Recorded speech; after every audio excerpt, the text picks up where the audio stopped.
ನಮಸ್ಕಾರ. ಬ್ರೇಕ್ ಆದಮೇಲೆ ಮತ್ತೆ ಆಪರೇಷನ್ ಆನ್ ಟೈಟ್ ವಿಶೇಷ ಕಾರ್ಯಕ್ರಮನ ಮುಂದುವರಿಸ್ತಾ ಇದ್ದೀನಿ. ಬ್ರೇಕ್ಗಿಂತ ಮುಂಚೆ ಸಾಕಷ್ಟು ಮಾಹಿತಿಯನ್ನು ನಾನು ನಿಮಗೆ ಕೊಡ್ತಾ ಇದ್ದೆ. ಒಂದು ಸ್ಟಿಂಗ್ ಆಪರೇಷನ್ನ ವಿಡಿಯೋಗಳನ್ನು ಕೂಡ ನೀವು ಗಮನಿಸಿದ್ರೆ ಈಗ ಚರ್ಚೆಯನ್ನು ನಾನು ಮತ್ತೆ ಮುಂದುವರಿಸ್ತಾ ಇದ್ದೀನಿ. ಆರಾಧ್ಯ, ನೀವು 108 ಆ್ಯಂಬುಲೆನ್ಸಿಂದ ಸಾಕಷ್ಟು ತೊಂದರೆಗೆ ಒಳಗಾಗಿದ್ದೀರಿ. ಒಂದು ಇನ್ಸಿಡೆಂಟ್ ಆಗಿತ್ತು ನಿಮ್ಮ ಲೈಫಲ್ಲಿ ಅಂತ ಆವಾಗಲೇ ಹೇಳ್ತಾ ಇದ್ರಿ. ಏನಾಗಿತ್ತು ಎಕ್ಸಾಕ್ಟ್ಲಿ, ಶೇರ್ ಮಾಡ್ಬೋದಾ? ನನಗೆ ಅನುಭವ ಆಗಿರೋದ್ರಲ್ಲಿ ಒಂದು 3-4 ಇದೆ. ಅದರಲ್ಲಿ ಒಂದು ಹೇಳಬೇಕಂತ ಹೇಳಿದ್ರೆ, ಒಮ್ಮೆ ನಾವು ಯಾವುದೋ ಕಾರ್ಯಕ್ರಮದ ತಯಾರಿಯಲ್ಲಿ ಇದ್ದಾಗ ಒಂದು ಆಕ್ಸಿಡೆಂಟ್ ಆಯ್ತು ರೋಡಲ್ಲಿ. ಇಮಿಡಿಯೇಟ್ 108 ಕಾಲ್ ಮಾಡಿದ್ವಿ. 108 ಕೂಡ ಬಂತು. ಅಲ್ಲಿಗೆ ಬಂದ ತಕ್ಷಣ ಅಲ್ಲಿ ಪೊಲೀಸ್ ಎಲ್ಲ ಬಂದು ಸೇರ್ಕೊಂಡಿದ್ರು. ಅಷ್ಟರಲ್ಲಿ ಪೇಷಂಟ್ನ ತೆಗೆದ್ರೆ ಒಳಗಡೆ ಹಾಕ್ಬಿಟ್ಟು ಹೋಗಪ್ಪ ಅಂತ ಕಳಿಸಿದ್ರೆ ಅವನು ಯೂಶುವಲಿ ನಾವು ಗೌರ್ಮೆಂಟ್ ಹಾಸ್ಪಿಟಲ್ಗೆ ಹೋಗ್ತಾನೆ ಅಂತ ನಾವು ತಿಳ್ಕೊಂಡಿದ್ವಿ. ಅಲ್ಲಿ ಪೊಲೀಸ್ ಹೇಳ್ತಾ ಇದ್ದಾನೆ, ಇಲ್ಲಪ್ಪ ಇಂಥ ಆಸ್ಪತ್ರೆಗೆ ನೀನು ಕರ್ಕೊಂಡು ಹೋಗು, ಅಲ್ಲಿ ಗೌರ್ಮೆಂಟ್ ಹಾಸ್ಪಿಟ್ಲಿಗೆ ಹೋದರೆ ನಿನಗೆ ಅಲ್ಲಿ ಹೇಳೋಕ್ಕಾಗಲ್ಲ, ಏನಾಗುತ್ತೋ ಇಂಥ ಆಸ್ಪತ್ರೆಗೆ ಹೋಗು ಅಂತ ಹೇಳ್ತೀವಿ. ಅಂದರೆ ಪೊಲೀಸವ್ರನ್ನು ಕೂಡ ಇವರು ಮಾಡ್ಕೊಂಡಿದ್ದಾರೋ ಏನೋ ಅನ್ನೋ ಒಂದು ಅನುಮಾನ ಕೂಡ ಬರುತ್ತೆ. ಅಂದರೆ ಇವರು ಖಾಸಗಿ ಆಸ್ಪತ್ರೆಯವರು ಅಡ್ಜಸ್ಟ್ಮೆಂಟ್ ಎಲ್ಲೆಲ್ಲಿ ಇರ್ಬೋದು ಅಂತ ನಾವು ಇದು ಯೋಚನೆ. ಇಂಥದ್ದು ಇನ್ಸಿಡೆನ್ಸ್ ನಮ್ದು 2-3 ಇದೆ.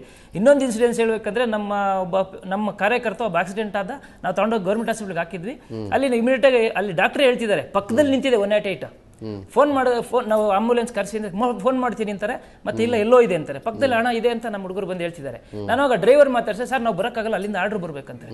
ಡಾಕ್ಟರ್ ಹೀಗೆ ಮಿನಿಮಮ್ 10 ಮಿನಿಟ್ಸ್ ಇದು ಆಟ ಆಡ್ತಾರೆ. ಏನಕ್ಕೆ ಅಂತ ಹೇಳಿದ್ರೆ, ಪ್ರೈವೇಟ್ ಆಂಬುಲೆನ್ಸ್ ಕರೆಸ್ಲಿ ಅಂತ. 108 ಬೇಡ, ಪ್ರೈವೇಟ್ ಆಂಬುಲೆನ್ಸ್ ಅಲ್ಲಿ ಆಚೆ ಇದೆ, ಅವರೆಲ್ಲ ಬಂದು ಹಣ ನಾವು ಬರ್ತೀವಿ ಅಂತ ಹೇಳ್ತಾರೆ. ಅಂದರೆ ಎಲ್ಲೆಲ್ಲಿ ಹೇಗೆ ಆಗ್ತಿದೆ ಅಂತ ಇದು ತುಂಬ ಈ ಅನೈತಿಕವಾಗಿ ಇಷ್ಟು ಕೆಟ್ಟ ಮಟ್ಟಕ್ಕೆ ಹೋಗಬಾರ್ದು. ಖಾಸಗೀಕರಣ ಪರಿಣಾಮ ಇದು ತುಂಬ ಹೊಲಸು ಅಂತ ಹೇಳ್ಬೋದು. ಅದು ಆಂಬುಲೆನ್ಸ್ ಅಲ್ಲಿ ಈ ತರ ನಡೀತಾ ಇದೆ.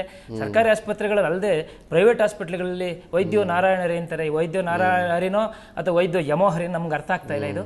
ಇದ್ರ ಬಗ್ಗೆ ನೀವಂತೂ ತಗೊಂಡೋದಕ್ಕೆ ನಾನು ತುಂಬಾ ಅಭಿನಂದಿಸ್ತೀನಿ ಟಿವಿ ನೈನ್ಗೆ, ಸಾರಿ ಸುವರ್ಣ ನ್ಯೂಸ್ಗೆ. ಯಾಕೆ ಅಂತ ಹೇಳಿದ್ರೆ, ಒಂದೂವರೆ ವರ್ಷದಿಂದ ಈಚೆಗೆ ನಾನು ಬಹಳಷ್ಟು ಮಾಹಿತಿಗಳು ಕೊಟ್ಟಿದ್ವಿ. ನಾವು ನಮ್ಮ ಸಂಘಟನೆಯಿಂದ ಮಾಹಿತಿಗಳು ಕೊಟ್ಟಿದ್ವಿ.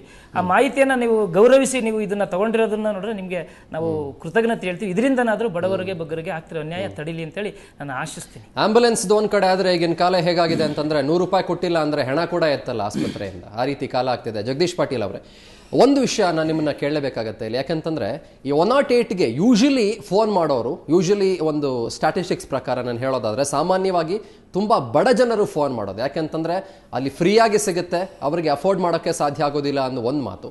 ತುಂಬಾ ಶ್ರೀಮಂತರು 108 ಫೋನ್ ಮಾಡಲ್ಲ, ಅವರು ಬೇರೆ ಇನ್ಯಾವುದಕ್ಕೂ ಫೋನ್ ಮಾಡ್ಕೊಳ್ತಾರೆ, ಖಾಸಗಿ ಆಸ್ಪತ್ರೆಗಳಿಗೆ ದಾಖಲಾಗ್ತಾರೆ.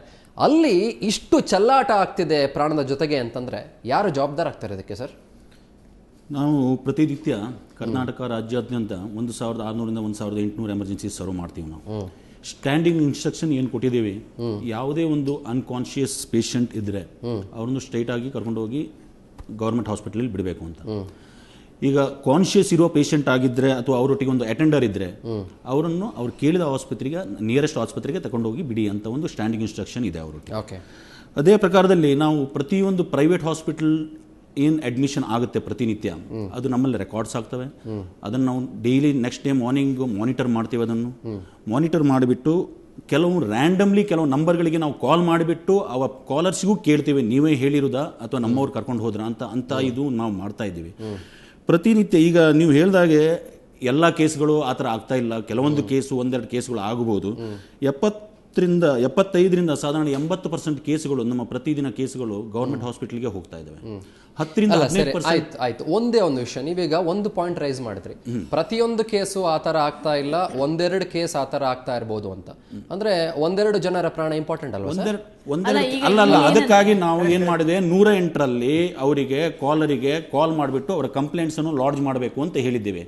ಯಾರಿಗೂ ಅಂತ ಏನು ಪ್ರಾಬ್ಲಮ್ ಆದ್ರೆ ಅವ್ರು 108ಗೆ ಕಾಲ್ ಮಾಡಿಬಿಟ್ಟು ನಮ್ಗೆ ಈ ತರ ಪ್ರಾಬ್ಲಮ್ ಆಗಿದೆ ಅಂತ ಹೇಳ್ಬೇಕು. ಈಗ ಇಲ್ಲಿ ಏನಾಗಿದೆ ಅಂದ್ರೆ, ಈಗ ನೀವೊಂದು ಹೇಳಿದೆ, ಒಬ್ಬ ಅಟೆಂಡರ್ ಇದ್ರೆ ಅವನು ಅವರ ಎಲ್ಲಿ ಹೇಳ್ತಾರೆ ಅಲ್ಲಿ ಕರ್ಕೊಂಡು ಹೋಗ್ಬೋದು ಅಂತ. ಆದ್ರೆ ಇಲ್ಲಿ ಏನಾಗುತ್ತೆ ಅಂದ್ರೆ, ಒಬ್ಬನ ಪ್ರಾಣ ಅಲ್ಲಿ ರಕ್ತ ಸೋರ್ತಾ ಇರುತ್ತೆ, ಅವನ ಪ್ರಾಣ ಹೋಗ್ತಿರುವಂತ, ನನ್ಗೇನಂದ್ರೆ ನನ್ನ ಮಗು ಆಗ್ಲಿ, ನನ್ನ ತಾಯಿ ಆಗ್ಲಿ, ನನ್ನ ತಂಗಿ, ಯಾರದೇ ಆಗ್ಲಿ ಪ್ರಾಣ ಇಂಪಾರ್ಟೆಂಟ್ ಆಗುತ್ತೆ.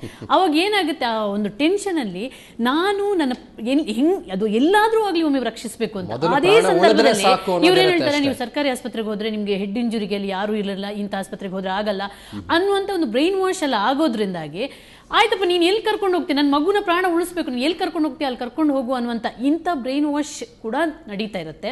ಆಮೇಲೆ ಆಂಬ್ಯುಲೆನ್ಸ್ ನಲ್ಲಿ ಇದ್ದವರಿಗೆ ಈಗ ನಾವು ಹೆಚ್ಚಾಗಿ ಯಾರಿಗೆ ಜಾಸ್ತಿ ಅನುಭವ ಇರುತ್ತೆ, ಅವರ ಮಾತನ್ನ ಕೇಳ್ತೀವಿ ನಾವು ಜಾಸ್ತಿ. ಅದು ಇಂಥ ಸಂದರ್ಭದಲ್ಲಿ, ಎಮರ್ಜೆನ್ಸಿ ಸಂದರ್ಭದಲ್ಲಿ ಎಲ್ರಿಗಿಂತ ಹೆಚ್ಚು ಅನುಭವ ಇರೋದು ಆ ಡ್ರೈವರ್ಗಾಗಲಿ, ನರ್ಸ್ಗಾಗಲಿ, ಅಲ್ಲಿರೋ ಟೀಮ್ಗಾಗಿ. ಅಂಥ ಸಂದರ್ಭದಲ್ಲಿ ಅವ್ನು ನೀನು ಏನು ಹೇಳ್ತೀಯಪ್ಪ ಅದನ್ನು ಕೇಳ್ತೀನಿ ಅನ್ನೋದು. ಈಗ ಡಾಕ್ಟರ್ ಹೇಳಿದ್ರೆ ಸಹ ನಾ ಕಿಡ್ನಿಯಲ್ಲಿ ಪ್ರಾಬ್ಲಮ್ ಇದೆ ಅಂತ ಡಾಕ್ಟರ್ ಹೇಳಿದ್ರೆ ನಾವು ಕಿಡ್ನಿ ಕೊಯ್ಯಿರಿ ಅಂತೀವಿ.